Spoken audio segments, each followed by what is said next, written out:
one nation, under God, indivisible, with liberty and justice for all. All right.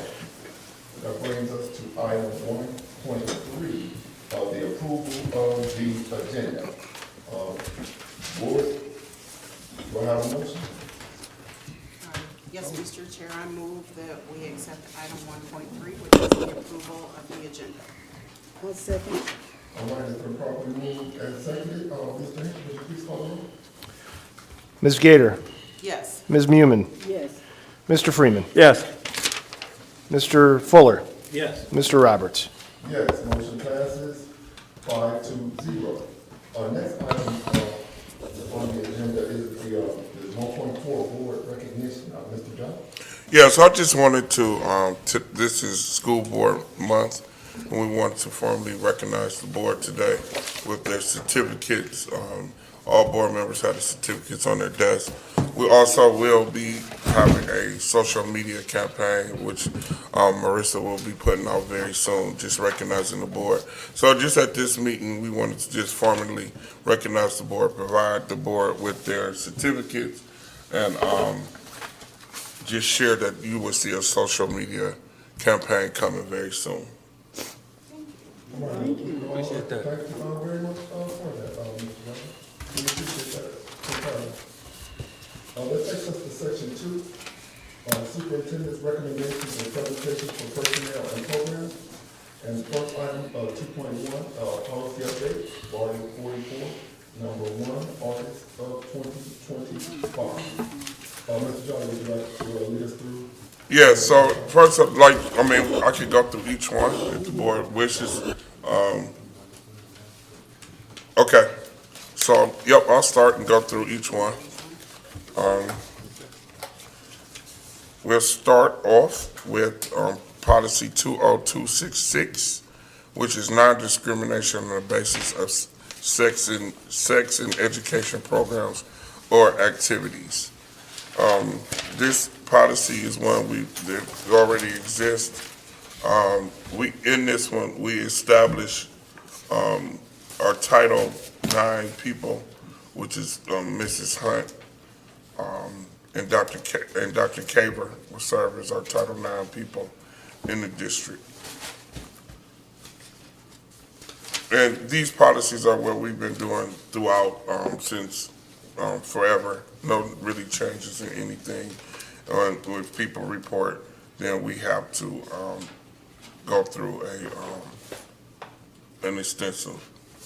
I'll just add at the end to this one, one of the main things that changed on this one is they said that June 23rd, the National Incident-Based Reporting System changed the definition of fondling.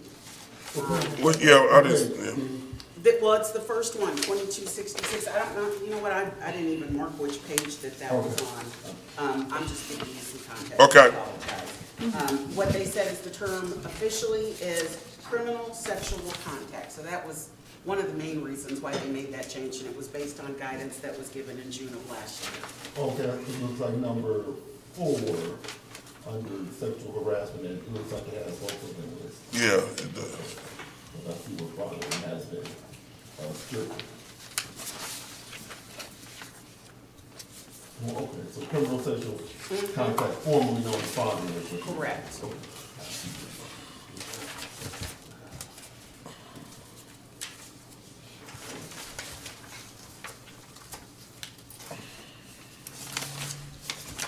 All right, any questions? All right.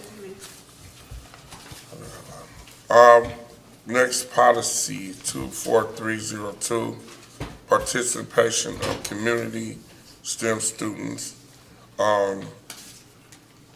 In this one, a student from a community STEM school who is not entitled to attend school in the district may participate in activity offered by the district, provided that the school and that the student is enrolled does not offer the activity. So, and that the extracurricular activity is not interscholastic athletics or interscholastic contest or competition in music, drama, or forensics. So, this is a student who They can live anywhere. And they want to be in the band, but the band does competition though.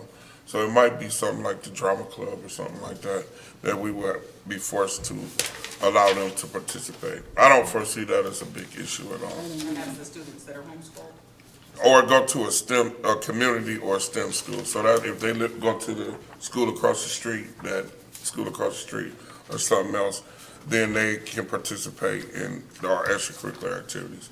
Now, if they don't offer it. So, but if they live in Warrensville, say like middle school, and they don't have, because most of these charter schools around here are K-8s, they have played for our teams because they don't have a football team. Right. Or they might not have a basketball team. So we allow them to play on our basketball team or football team if they're Warrensville residents. And the other reason that changed also, just so you guys know, I'm looking at the update that they give us that kind of explains, I don't know if you guys look at that as well, but basically what it says here is they're doing that.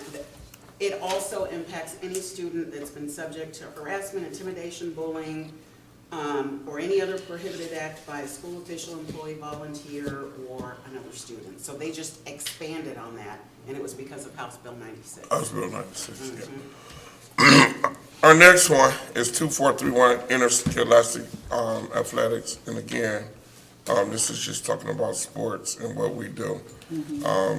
Nothing really is different in this. There's some optional language that we didn't elect is about ice hockey, because we don't offer ice hockey.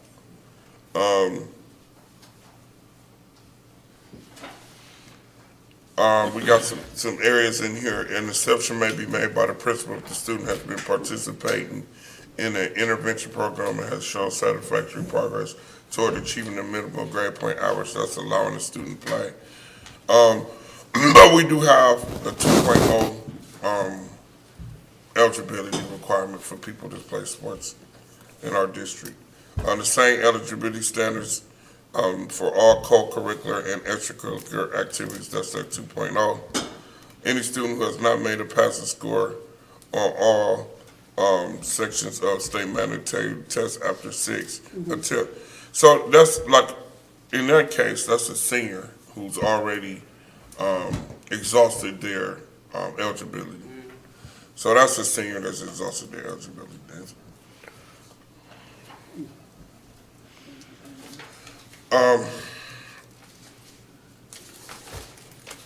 I think pretty much all of these are things that we currently doing, physicals and so forth. Any questions about this one? This is pretty standard. 3.30 assignment and transfer.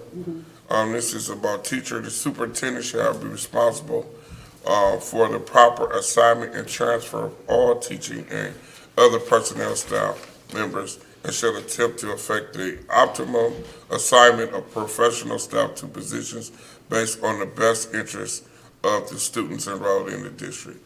Consideration shall be given to legal and contractor requirements. Seniority or continuing contract status may not be used as a primary factor in assigning, reassigning, or transferring teachers. So our contract really doesn't address that.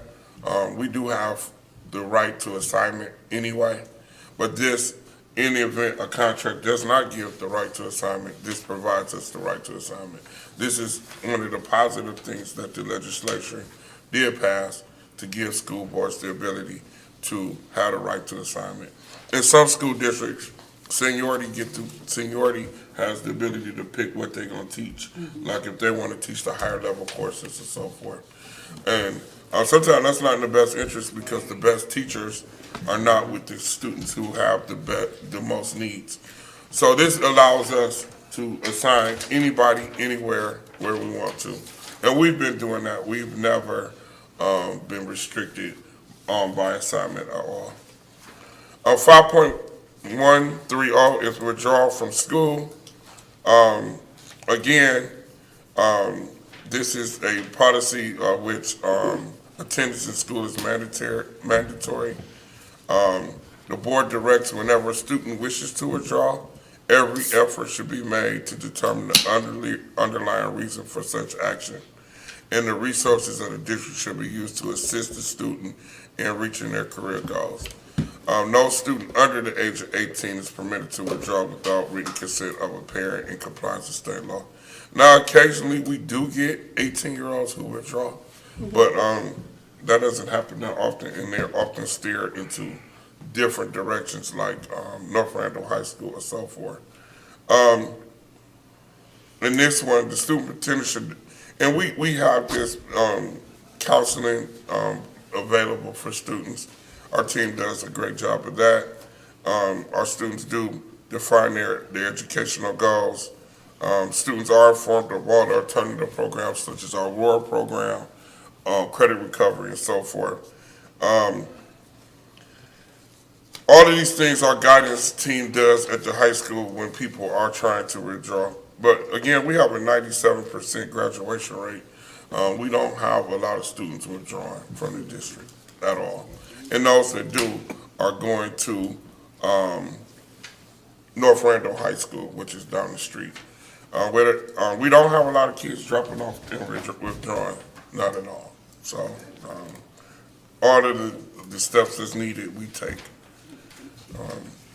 Any questions about that withdrawal from school? That's not a real issue for us No. at all. And when people move, they move, like they actually physically move to another school district.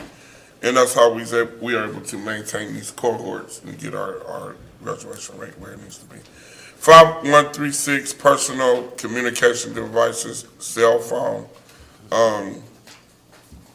In this one, students are prohibited from using cell phones. And actually, we marking out that B shouldn't even be marked because the principal does not authorize students to use the phones during instructional time. There's only one instance where students get to use phones is that when they are Tri-C. When you would take a Tri-C class, there's a multi-factor authorization for them to get into the Tri-C computer. So when they log in, they have to use their phone as the second mechanism to get in. That's the only other reason for them to do it. And then the after-school activities. After school, we let them use their phones after school. So are you leaving B? I'm sorry? Is that one checked or is that one coming off? Which one? B should come off. Okay. Yeah, I need to take B off. Mr. What the scenario that you just named kind of fall under? You know what? The issue, so only time is, now let's talk about it. So the kids take the classes at Tri-C. So there's only one group of students who take classes at Warrensville, and those are the freshmen. So they have to do it in school. So it might be good to keep B for that exact reason, because the freshmen do take it inside of the building. So we're leaving. Leave it because of that. That's the only reason. All right, we'll move on to attendance. And again, this is standard. We do have House Bill 410 that governs attendance, but and this goes through attendance. Any questions? This is pretty standard. No real alterations. I'm sorry, 5223, release time for religious instruction during the school day. Now, this hasn't affected us at all, but some school districts have. They passed a law in which religious entities can come and have religious classes during school. So what we have put inside of our policy in the event it does come, that students will be released for one period per week in elementary and middle, and one period per week in high school. We have not been approached about that at all. So it's really not an issue, but in the event that it does become one, we will have policy in place. The next one is promotion, academic acceleration, placement, and retention, 5410. And again, this is about students promoted to the next grade. It goes through what the requirements are. I actually saw today, people preparing in the event a student does not go to the next grade, what that process would be. And there's a process with retention, as you'll see on the third page. In the opinion of professional staff that fail to achieve the instructional objectives set forth at the current grade level that are requisite for success at the succeeding grade level. So with that, there's a process of gathering information and data to determine that. A parent does have to be part of that conversation to retain a student. Parents provide the opportunity to request the promotion, placement, or retention of their child. And actually, we did have a middle school parent want to retain their child. I mean, that was their choice. And through our legal counsel, they were permitted to do it. All right, next up, 6109. Again, this is acceptance of payment by credit card. And the board authorizes the acceptance of credit cards for payments of invoices that do not exceed $25,000. You see it's marked the two cards that they will be using, which is the Visa and MasterCard. Again, this is a treasurer finance office policy. Board policy 6152, student fees and fines and charges. School, and this is something we have to do a better job at, is collecting school fees, like for mixed. Well, right now there's no missed books. There used to be books and things that used to be missing. There's not books and things are missing. Now there's pretty much the only fees we charge is senior dues. We don't really charge fees at all. No sport fees, no other fees, but senior dues, which pay for prom and graduation. So you said we need to do better at it? So I was thinking back, because I had to date myself to when we had books. Because I went back to when we had books and used to give people books and then they turned the book in. Right. And that was like predating Miss Dean, when Miss Dean used to be in charge of that. But we, everything's online now. So you have Chromebooks and things like that. And we are working with that well, so no What issue. about when they're Chromebooks? So Charge them or no? we have not been charging. That is something that we're looking to start to do, but we have not been charging for the Chromebooks. We've been repairing Chromebooks, a lot of them. We repair them. This is another finance 6830, which is audit, which says the auditor of the state shall prepare the year-end audits. Again, Chris, you got any insight on that or anything? Yeah, just, the auditor of state assigns auditors to the district. In fact, we have them, well, if the snow holds off, we'll have one in tomorrow. They look at all of the district's finances and present a report to the treasurer and superintendent every year. Now, they're not in arrears, but when they're auditing a year or two back. And right now, one of the things we found is that they're relatively bogged down. So when we have requests for records and things, we work with them absolutely as quickly as possible to make sure things are provided to them. And they're very helpful, actually, with audits. So the next one is about the website. I'm sorry, go ahead. I'm gonna send this to you guys because there's more to this one about this policy. I mean, The audit one? yeah. I'm sorry, my eyes are getting blurred again. Basically, what it says is, upon production of accounts, the board or committee of the board, or alternatively, a representative of the auditor of the state is required to count the money. So I'm guessing that that's always been done by the auditor of the state because we've never done it. But I thought that was interesting. I never even realized that was something that they do. You talking about the state auditor? That's what it says here. It says They, the board or committee of. they have always sent us some that we could request Oh, to read audit. what you were going to say. You said the board or? Well, I was just gonna repeat what it said. It said the board or a committee of the board, or alternatively, a representative of the auditor of the state is required to count the money. I'm guessing that's done when the auditors come in and do their Well, audit? actually, in fact, one of the things we're going to do tomorrow with the state auditor is she is going to do what's called an over-the-shoulder account review of our bank statements. Okay. So that's part of it. It's a complex process as they go through each of the banking accounts, but this is part of it is tomorrow in terms of quote-unquote counting the money. Yeah. Okay. And then the last thing I wanted to say is it says the board is then required to certify and enter the amount into the records of the board. I know we've never done that. I don't know what that looks like, so. Maybe that is a part of approving the audit. I wonder if that's a part of, when we have to approve, like, the report of the audit. Might be something to ask the auditors. It definitely is. If that's, if we're actually meeting this requirement. Ms. Gator, I will actually ask that question tomorrow. Okay, all right, thank you. All right, next one is 7540.02, and this is, about the school website, school-related student-created content on board's website and affiliated apps and services. So this one basically about digital content and how we go about that. That pretty much is it. This one is important. Under no circumstances shall a staff member post on their personal web pages, websites, or private digital accounts.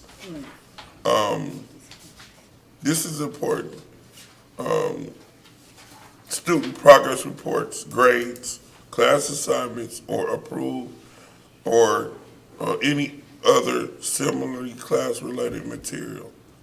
They're required to use the board's website and so forth. We did have situations in the past where people were using Facebook, not posting work, but posting discouraging things about students. We have had that before. So just discouraging things. We're okay if they're posting on their personal? No, they should not They shouldn't post post anything, anything with school on their personal website. They shouldn't. I'm sorry, one more question. I see some of the teachers post, and I see some of what they're posting, and it's, I believe it's on their personal websites, but it's pertaining to students. So how is that addressed or identified, I guess? I think that's something we're gonna have to go back and Maybe just address? with our legal, yeah, because again, especially with AI now, things can be changed too. So we don't have to address that. Where things were innocent before, now can be shifted and changed. So that's something we're gonna have to look at. And it says if a staff member creates a digital content related to the staff member's class, it must be hosted on the board's website. So that we had an example where someone was putting something on TikTok with their students. Again, by policy, everything should be ran through us to be monitored. That's something we're going to have to work on, especially with young people, because young people are on social media continuously and nonstop, and we have a lot of young people in our district. But do we really have a problem with teachers using their personal We have, so computer? I just don't, I would say for the majority, no. I would But like to it say, I seems don't that think they're that's, pretty specific, it says student progress reports, grades, class assignments, or any other similar class-related So material. it's strictly class-related Yeah, so I material? mean, it seems like it kind of spells it out as to what, is prohibited, and I'm thinking positive things don't seem to, fall in. Well, this is where, Even if it's not about grades and the like. but this one was kind of great to me. It says if a staff member creates digital content related to the staff member's class, like what's digital content though? What would that be consistent of? Yeah, that's my concern is with anything where a student could be I considered. understand what you mean with artificial intelligence. Yeah, and everything, yeah. because people can Okay. pluck the picture and do stuff with it. Right. People do that. Yeah, So do we need to run that? That's tough. It's done. Yeah, I think we'll do that. Clarification? I'll have her come in to do something with that, hopefully at the next meeting. 7541 is a recension of this policy, so they're eliminating this policy. Oh, okay. And 8300, continuous organization operational plan. This is,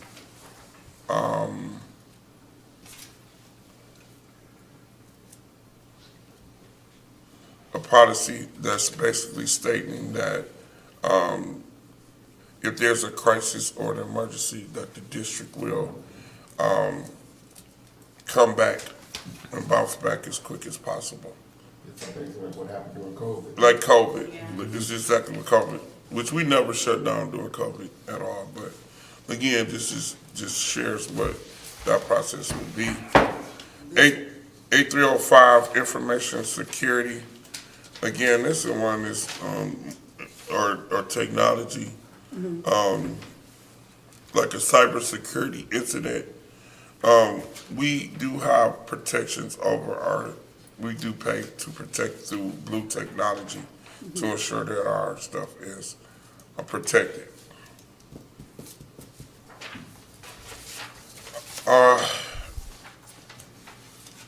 8400, school safety emergency management plan. Our schools do one every year. The district does one. Our security director does one every year.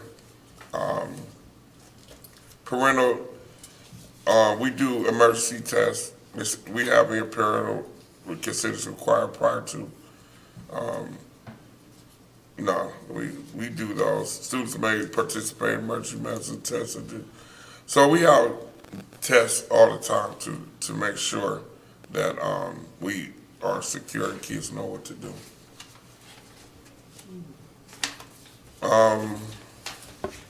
Student abuse and neglect, 8462. This basically saying people are mandatory reporters. School board official and employee making a report should also notify the appropriate administrator according to the district reporting student abuse and neglect, and shall secure medical attention to any such injuries. But nothing really has changed on that policy. No, same thing.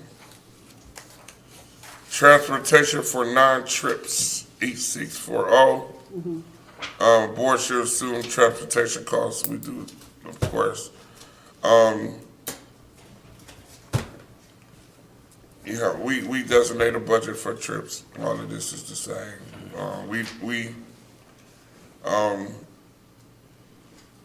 All of these are what we've been doing forever. No changes.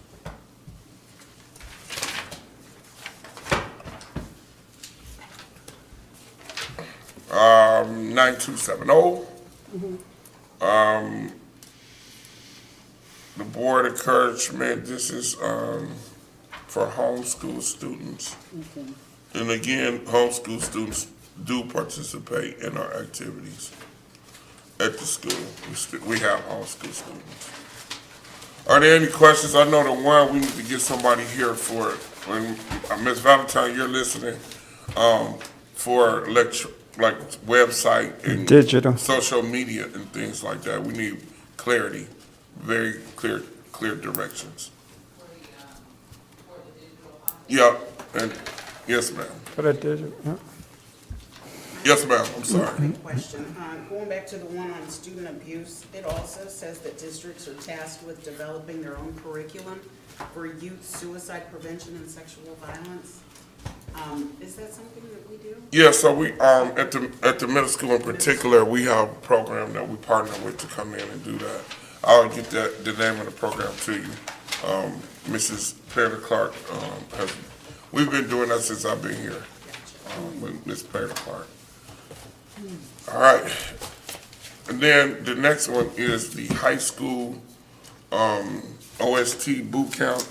Again, we have teachers out on FMLA. We have teachers out on FMLA. And the high school has designed this boot camp to help prepare students for the OST test. So this is after school, an after school program, and it's based on need. Again, we've been elevating. We lost one of the teachers, moved to Columbus last year, and then we have our main biology teacher who's out on FMLA. So the high school really is focusing in on trying to prepare students for the OST in this after school program. We're looking for the board to support them in this after-school program. Mr.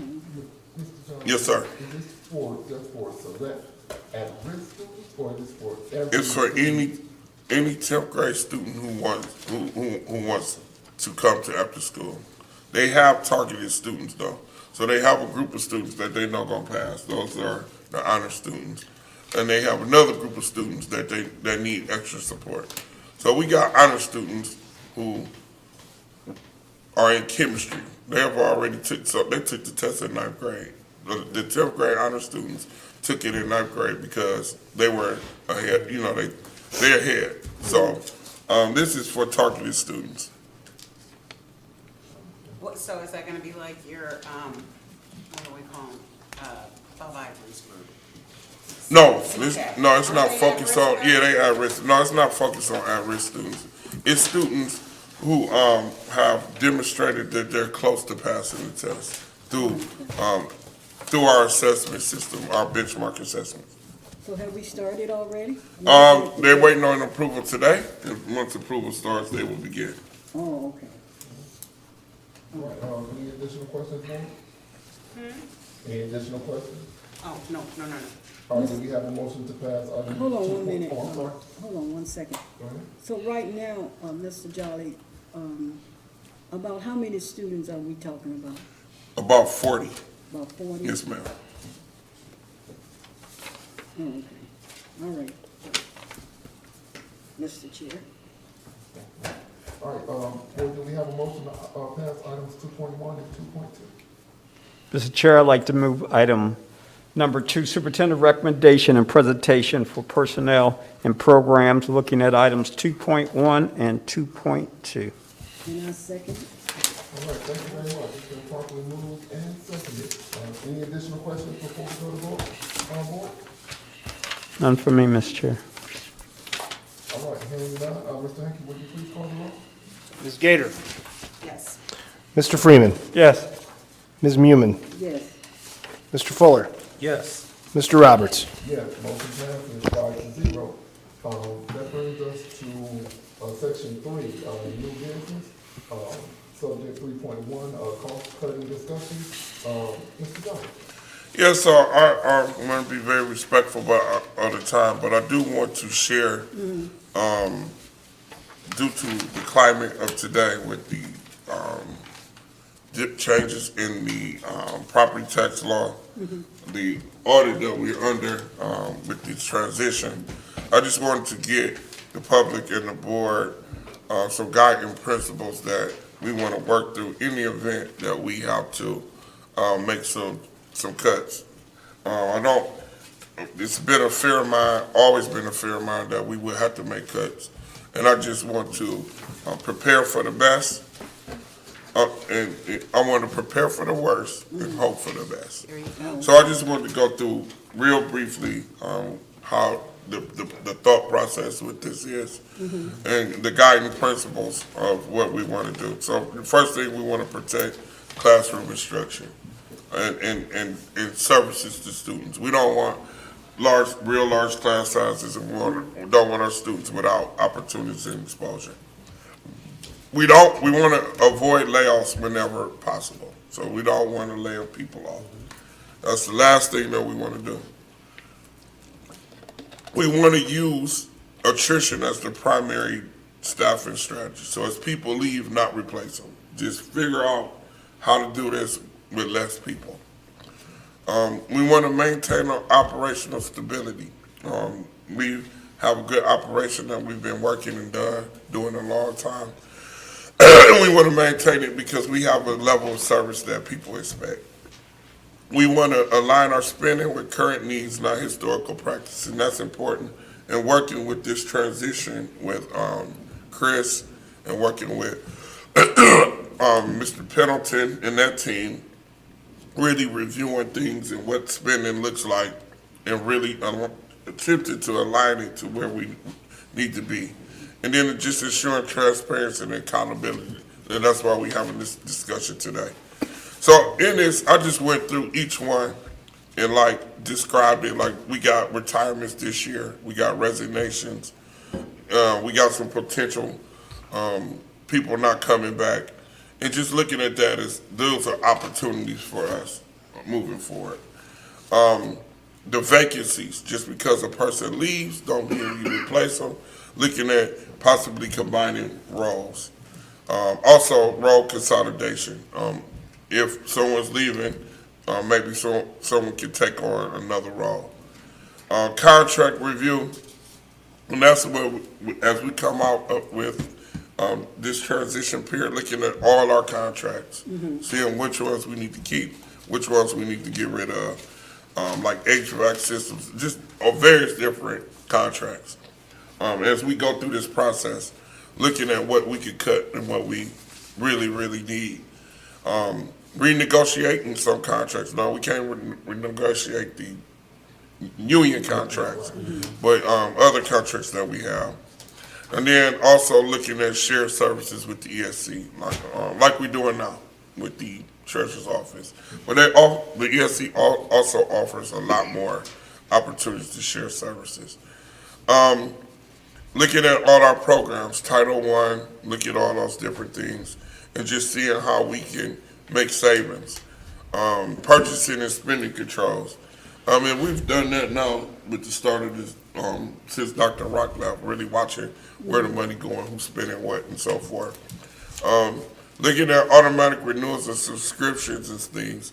You know, we have a lot of educational things that we renew automatically, and just looking at those. Travel. You know, looking at travel, we send people to get trained all the time. Right. But we're going to have to start looking at that a little more tighter. And just, like, we do have people still going. We have title money that we use. We use the IDEA money, special needs money. But just really looking at it and being tight. Administrator oversight and accountability, the budgets, monthly budgets per department. Me and Chris started that process. I'm really looking at that. It's just, the overall thing is just really tightening the belt. As we go through this audit with the transition, using the data from the audit to tighten the belt. And hopefully the audit tells us that everything looks good and we are in good shape. But even if it does say that, we still should go through this process with every contract, every area to tighten the belt, even with a great audit. Because things are shifted by the day, and we want to make sure that we're prepared in the event we have to make, in the event it happens, we're prepared. Any questions? Just a comment, I guess it goes without saying that the first thing we're gonna look at is making sure that nothing that pertains to students is impacted. I heard you say something about travel. But if the travel is pertaining to teachers' professional development that's going to help them, then that may be something that they need to do. So right. my hope is when the time comes, we'll be looking at all of that to make sure. And like sometimes we might send 5 people, we might only send 3. You know, we might have to look at it and then train the trainer and things like that. But I just want our people, I think our people have been very comfortable for 10 years. We have not made any cuts for 10 years. We've been very generous for 10 years. And times are changing. So I just pray that our time doesn't change that much, but we are able to withstand this and be very strategic as we move forward. And the time is now with the change in the finance department. Because again, it's a new set of eyes, and they will be coming with new recommendations, and that we're going to follow the recommendations that they make. I agree.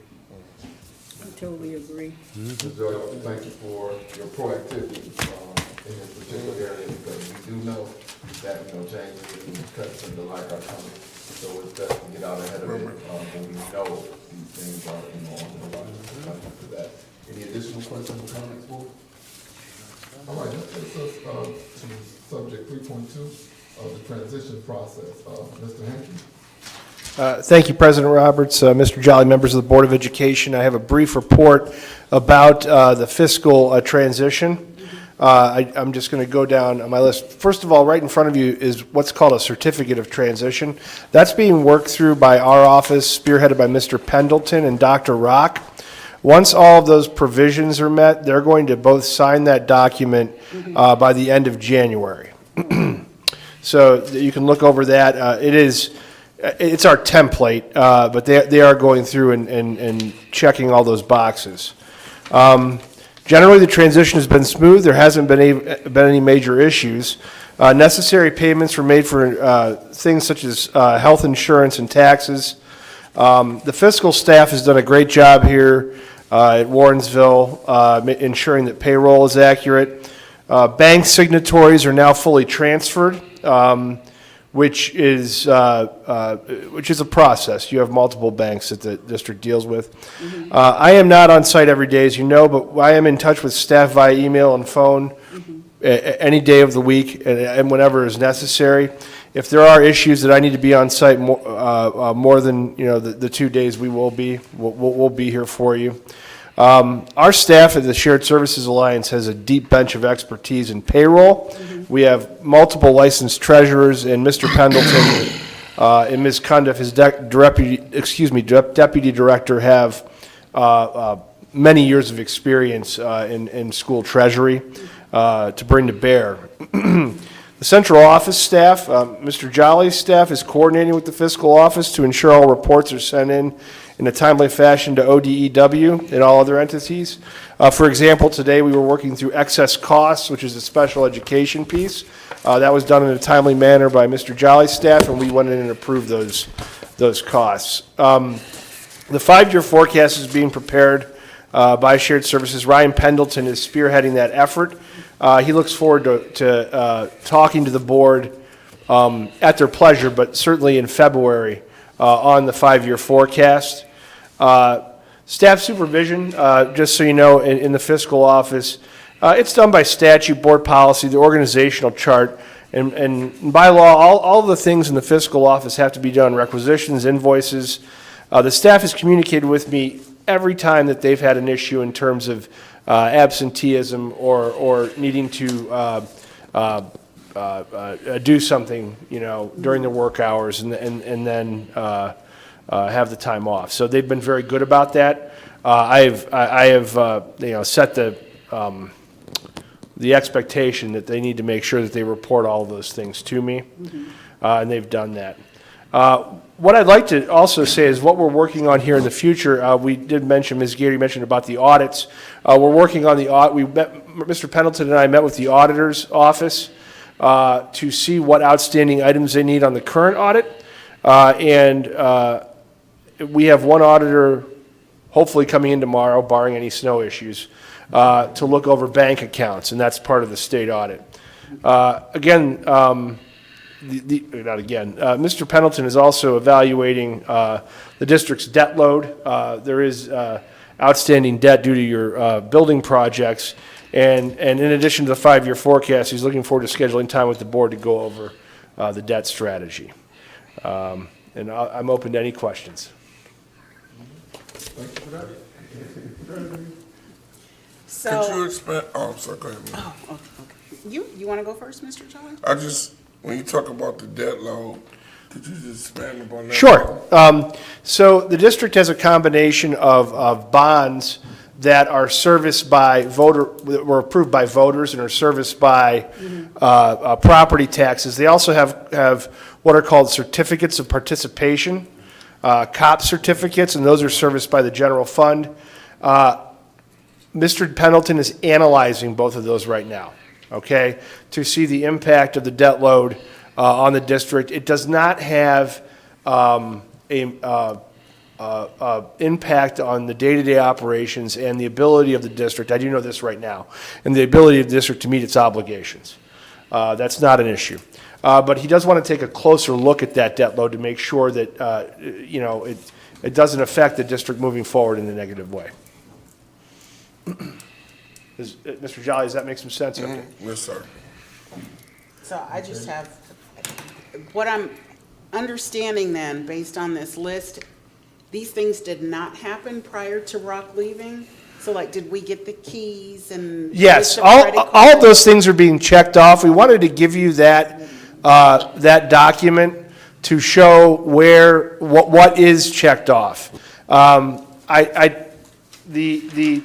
got the keys, we got all those things, and we got substantially a lot of the things on that list done, but we don't want to certify that list until we're through with every single thing. So do you know what hasn't been done? I can take a look at it real quick and I can tell you.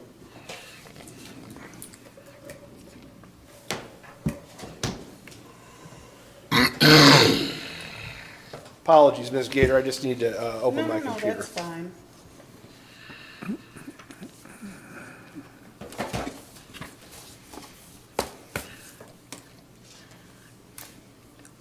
While you're doing that, I'll just say the reason I'm questioning is because when this was presented, it seemed like all of this was supposed to be done before he left.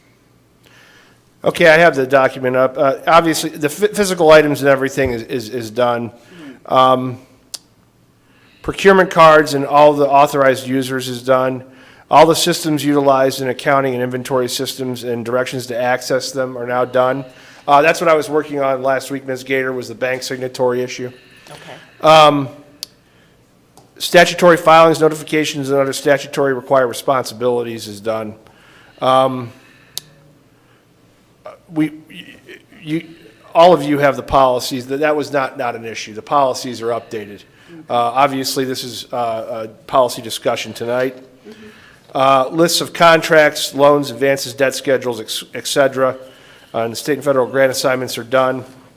Budgetary documents are done. I do work very closely with Ms. Bolton, Charity Bolton, on the budgetary piece. Correspondence pertaining to the treasurer CFO's office requiring immediate attention was done. The correspondence I could actually piece into the bank transition in terms of that. All of the records have been transferred over. Books and papers belonging to the district is in the treasurer's possession are done. So yeah, substantially this is done. I want Mr. Pendleton, though, to certify this. I don't want to say it's completely done until he's able to sign off and Dr. Rock's able to sign off. All right, I appreciate the But I will also like to say, Ms. Gator, again, and I think I told the board this before, your fiscal staff's been fantastic to work with. They've been very good at helping me come up to speed on the district and also ensuring that no balls were dropped as well. Good. Yeah, I wouldn't expect anything less. You've got a seasoned staff over there, so Yeah. good to know. Thank you. You're welcome. Any additional questions for Mr. Hickmore? For Mr. Fuller? Good. All right, thank you very much for that information. Thank you, President Roberts. That takes us to item number 4. Mr. John, are there any announcements? No announcements? All right, that takes us to item number 5, executive session. Board, do you have a motion? Mr. Chair, I'd like to move into executive session for the reasons to consider the appointment, employment, dismissal, discipline, promotion, demotion, or compensation of a public employee or official. I second that. All right, thank you very much. It's been properly moved and seconded. Second, would you please call the roll? Ms. Mumin, Yes. excuse me, Mr. Freeman, Yes. Ms. Gator, Yes? Mr. Fuller, Yes. Mr. Roberts. Yes, motion passes 5-0. We will now enter into executive session. And we're gonna adjourn immediately coming out, so you can, All right. Mr. Jolly, you'll mark the time when they come out and the motion and everything? Okay.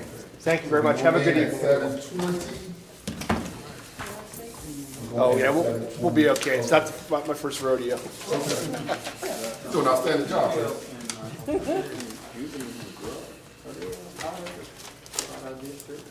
moving? No, the only auditors we deal with are the state auditors, so if you want to forward it to me, I'll take a look at it. Okay. Okay. And, I got your Oh, my contact info? Yeah. I'll get it. Happy New Year, Marissa. Okay. I have cards upstairs. Still thing down with me if you have. I might have mine. I will send you We my got cell notice phone. this time. We didn't get it last time. Right. Take them laptops over. The former They had taken mine. president of Osborne and the National I'll Board. use sick time. I go on a couple of trips, like 2 to 3 So many hours. Oh, yeah. Absolutely.